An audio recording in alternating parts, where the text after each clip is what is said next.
வணக்கம். மாலை முரசு செய்திகளை விரிவாக பார்ப்பதற்கு முன்பாக முதல் தலைப்புச் செய்திகளை பார்க்கலாம். உலகம் எந்த வேகத்தில் இயங்குகிறதோ அந்த வேகத்திற்கு ஈடு கொடுத்து நாமும் ஓட வேண்டும். அடுத்து நடக்கப் போவதை கவனிப்பவர்கள்தான் எந்த துறையிலும் ஜொலிக்க முடியும் என்று முதலமைச்சர் மு க ஸ்டாலின் பேச்சு. உயர்கல்வியில் தலை சிறந்த மாநிலமாக தமிழ்நாடு திகழ்வதற்கு திராவிட இயக்கம்தான் காரணம். பாரதிதாசன் மேலாண்மை நிறுவனத்தின் பட்டமளிப்பு விழாவில் முதலமைச்சர் மு க ஸ்டாலின் பெருமிதம். இந்தியாவிலேயே உயர் கல்விகளை வழங்கக்கூடிய சிறந்த மாநிலமாக தமிழ்நாடு இருக்கு. உயர்கல்வி சேர்க்கை விகிதம் NIRF தரவரிசைன்னு பல குறியீடுகளை அதுக்கு சான்றா இருக்கு.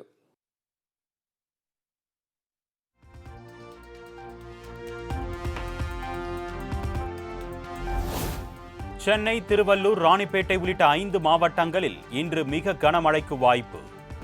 நாளை திருவள்ளூர் மாவட்டத்தில் மட்டும் மிக கனமழைக்கு வாய்ப்பு இருப்பதாகவும் சென்னை வானிலை ஆய்வு மையம் தகவல்.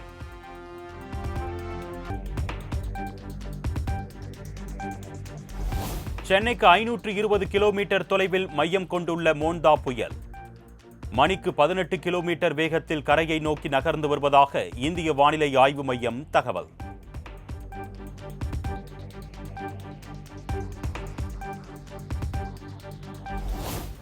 வங்கக்கடலில் உருவான மோந்தா புயல் எதிரொலி. எண்ணூர், நாகை, தூத்துக்குடி உள்ளிட்ட 9 துறைமுகங்களில் 2ஆம் எண் புயல் எச்சரிக்கை கூண்டு ஏற்றம்.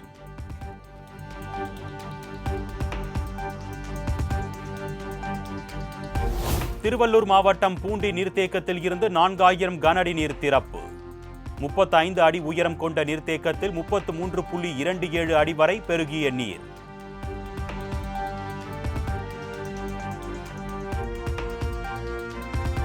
மேட்டூர் அணையில் இருந்து 35,000 கன அடியில் இருந்து 25,000 கன அடியாக குறைந்த நீர்வரத்து. அணையில் இருந்து காவிரி ஆற்றிற்கு வெளியேற்றப்படும் நீர்.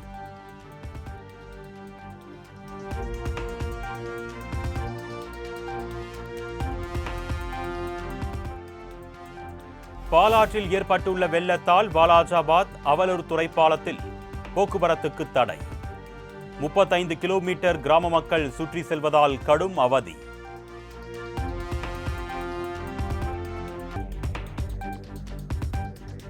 சென்னை மதுரவாயிலில் கூவம் ஆற்றில் ஏற்பட்ட வெள்ளத்தில் மூழ்கிய தரைப்பாலம். போலீசார் அமைத்த இரும்பு தடுப்புகளை மீறி கல்லூரி செல்லும் மாணவ மாணவிகள்.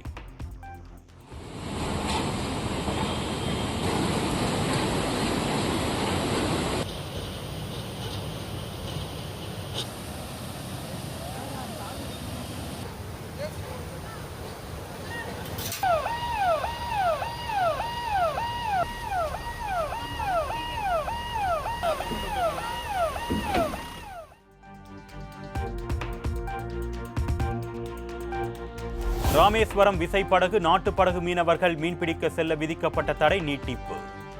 மோந்தா புயல் காரணமாக மறு அறிவிப்பு வரும் வரை நாட்டுப்படகு, விசைப்படகு மீனவர்கள் கடலுக்கு செல்ல வேண்டாம் என்று அறிவுறுத்தல்.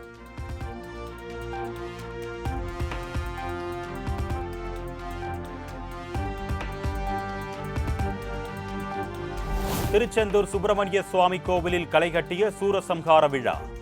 பக்தர்கள் தொடர்ந்து படையெடுத்து வருவதால் 5 மணி நேரம் நீண்ட வரிசையில் காத்திருந்து சுவாமி தரிசனம்.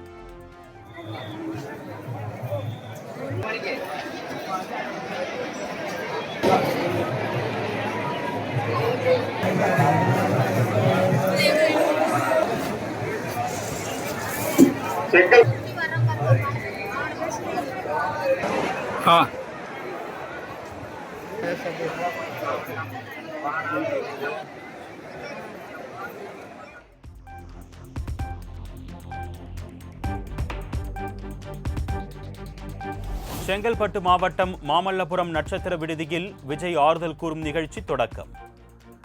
கரூர் கூட்ட நெரிசலில் சிக்கி உயிரிழந்தவர்களின் குடும்பத்தினரை தனித்தனியாக சந்தித்து ஆறுதல் கூறி வருகிறார் விஜய்.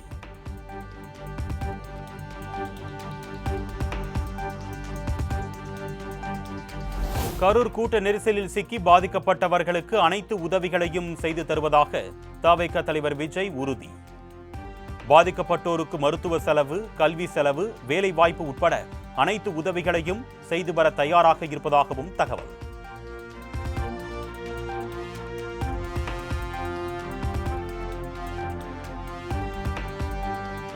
தவேக பொதுச் செயலாளர் என் ஆனந்தின் முன்ஜாமீன் மனுவை தள்ளுபடி செய்த சென்னை உயர்நீதிமன்றம். முன்ஜாமீன் கோரிய மனு வாபஸ் பெறப்பட்டதால் வழக்கை தள்ளுபடி செய்த நீதிபதி.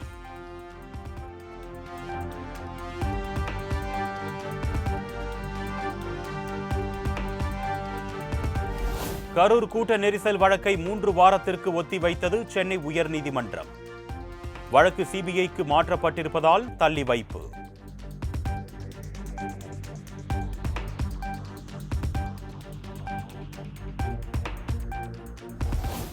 ரோட் ஷோ வழிகாட்டு நெறிமுறைகளை வகுக்கும் வரை அரசியல் கட்சியினருக்கு அனுமதி இல்லை என்று தமிழ்நாடு அரசு திட்டவட்டம். எந்த அரசியல் கட்சியும் பொதுக்கூட்டம் நடத்துவதை தடுப்பது இல்லை என்றும் சென்னை உயர்நீதிமன்றத்தில் விளக்கம்.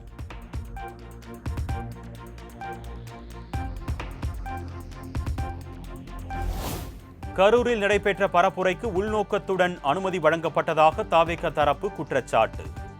முன்கூட்டியே அனுமதி அளித்திருந்தால் அசம்பாவிதம் நிகழ்ந்திருக்காது என்றும் சென்னை உயர்நீதிமன்றத்தில் தவேக வாதம்.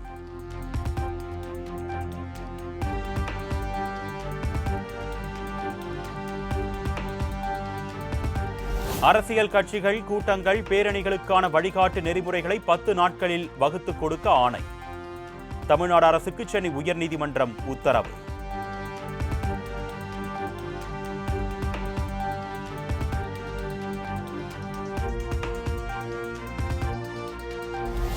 நடித்தால் மட்டும் நாட்டை ஆளலாம் என்ற தகுதி வந்துவிடும் என்ற நாட்டு மக்கள் எண்ணுகிறார்கள். சிவகங்கையில் நாம் தமிழர் கட்சி ஒருங்கிணைப்பாளர் சீமான் விஜய் குறித்து மறைமுக கேள்வி. கலையை போற்ற வேண்டியதான், கலைஞர்களை கொண்டாட வேண்டியதான். நான் நடிக்கிற ஒன்றே, நடித்தாலே போதும் நாட்டை ஆளுகிற அனைத்து திறமையும் வந்துவிடுது, தகுதியும் வந்துவிடுதுன்னு ஒரு நாட்டு மக்கள் கருதுவார்களே, ஆனால் அது ரொம்ப கொடுமையான போக்காக மாறிடும். அதை வருங்கால தலைமுறையினர் போக போக போக போக ஒரு சமூகம் அறிவார்ந்த சமூகமாக வளர்ந்து வாழும் தான் நம்ம பார்க்குறோம். ஆனால் அது ஒரு நடுக்கம் வருது.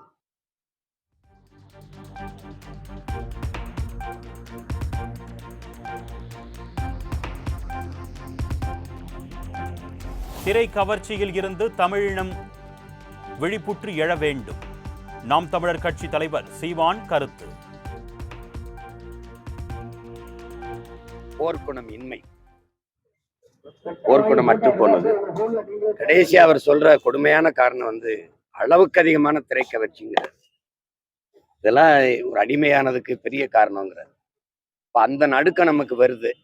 எதை நோக்கி போகுது இந்த சமூகம்?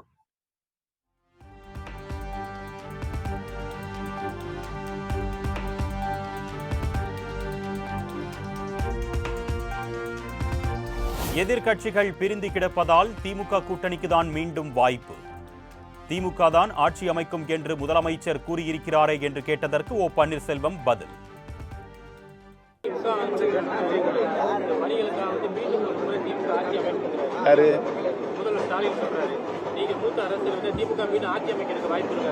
இன்றைக்கு சூழ்நிலைகள் எல்லா கட்சியும் பிரிஞ்சு கிடக்குது.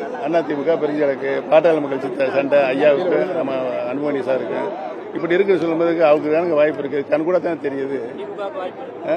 திமுக ஏன் வாய்ப்பு இருக்குன்னு சொல்லணும். நீங்க எல்லா எதிர்கட்சிகளும் பிரிஞ்சு கிடக்குது. பிரிஞ்சு இருக்கும்போது அவருக்கு வாய்ப்பு இருக்குன்னு பொதுமக்கள் பேசிக்கிறாங்க. நான் பேசல சாமி.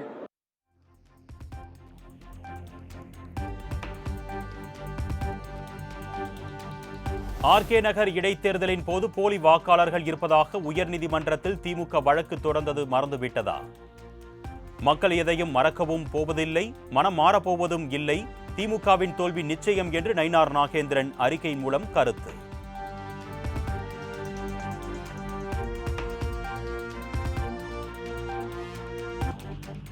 திருத்தணி சுப்பிரமணிய சுவாமி கோவிலில் சுவாமி தரிசனம் செய்ய சென்ற பக்தர்கள் வாக்குவாதம். தம்பதியர்கள் 250 ரூபாய் கட்டணம் வழங்கியும் ஒருவரை மட்டும் அனுமதிப்பதாக பக்தர்கள் கடும் ஆவேசம்.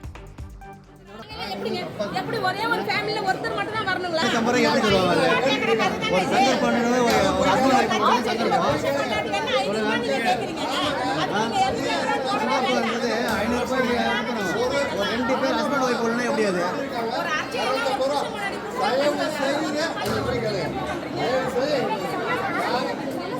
ஹெல்ப் பண்ணிடலாங்க சார் இருங்க சார் சங்கர் 2 பேர் தான் பண்ண முடியும் சங்கர்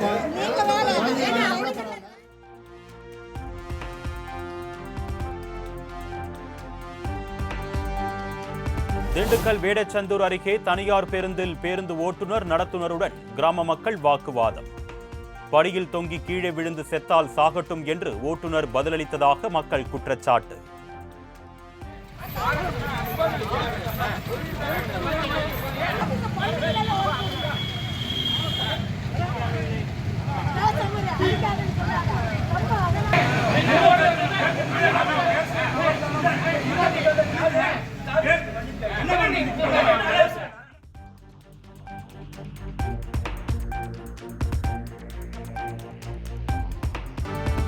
தென்காசி மாவட்டம் பழைய குற்றாலம் அருவியில் குளிக்க சுற்றுலா பயணிகளிடம் கட்டணம் வசூல்.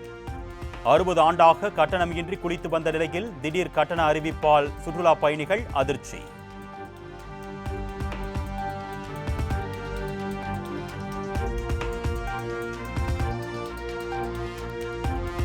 புதுச்சேரி வானூர் அருகே +2 மாணவியை கர்ப்பமாக்கிய இளைஞர் போக்சோவில் கைது. கோட்டக்குப்பம் அனைத்து மகளிர் காவல் நிலைய போலீசார் நடவடிக்கை.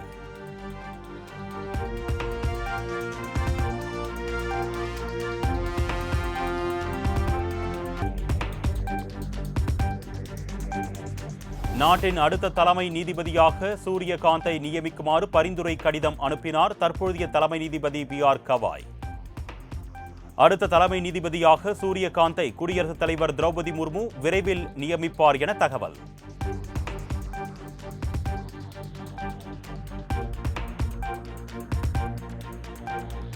தெருநாய் வழக்கில் உச்சநீதிமன்ற உத்தரவின்படி மேற்கு வங்கம், தெலுங்கானா மற்றும் டெல்லி மாநகராட்சி ஆகியவை மட்டுமே பிரமாண பத்திரம் தாக்கல் செய்தது. தமிழ்நாடு உட்பட 25 மாநில தலைமை செயலாளர்கள் நேரில் ஆஜராகி விளக்கம் அளிக்க உச்சநீதிமன்றம் உத்தரவு.